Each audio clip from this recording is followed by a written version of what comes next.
Hello and welcome back to TST.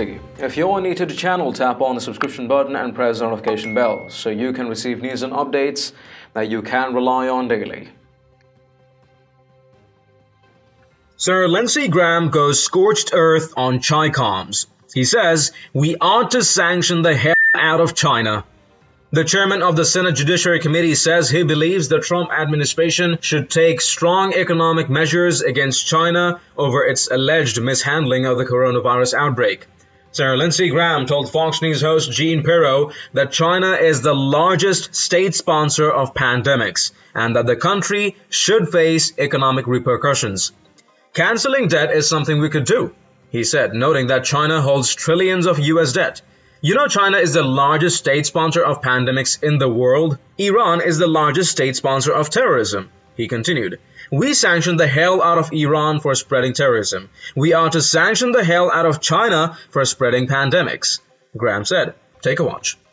Well, so Marshall Blackburn, I think, has legislation with Martha McSally that basically allows us to cancel some of the debt that we owe to China.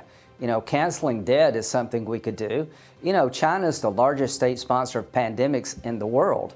Iran's the largest state sponsor of terrorism. We sanctioned the hell out of Iran for spreading terrorism, or to sanction the hell out of China for spreading pandemics. So we can do Marshall's bill. There's a bunch of things we can do. I'd like to put sanctions on China, not just from the United States, but from the entire world. This is the third pandemic to come out of China. Enough is enough. Bring the supply chain back? Yeah, that's a no-brainer. Let's bring it back into this country using carrots and sticks, telling businesses, if you relocate your supply chain, we'll give you a tax break. If you don't, we're going to punish you. Mm-hmm. Well, clearly, in terms of the supply chain, I mean, think about a country that intentionally allows the virus to literally, through the people who have it, be sent all over the world, but not allowing people from Wuhan to fly to the rest of China. They protected themselves and put the rest of the world at risk. I mean, you know, the intent is so malicious, so malign that, you know, how can we possibly rely on them for our medicines, for supply chains? I mean, it's got to be more than just a carrot and a stick. There's got to be a sanction if we don't, or some incentive, I should say, at the very least, to make sure that these products are made in America. Now, let's talk about the WHO. The president this week talked about freezing the money to the World Health Organization. They're in bed with China. I mean, this guy, Tedros, you know, I don't know where he came from, Ethiopia, but, you know, he is taking China's side. What Nancy Pelosi actually comes out and says what the president did was dangerous and illegal, and we're going to swiftly challenge it. What's her issue?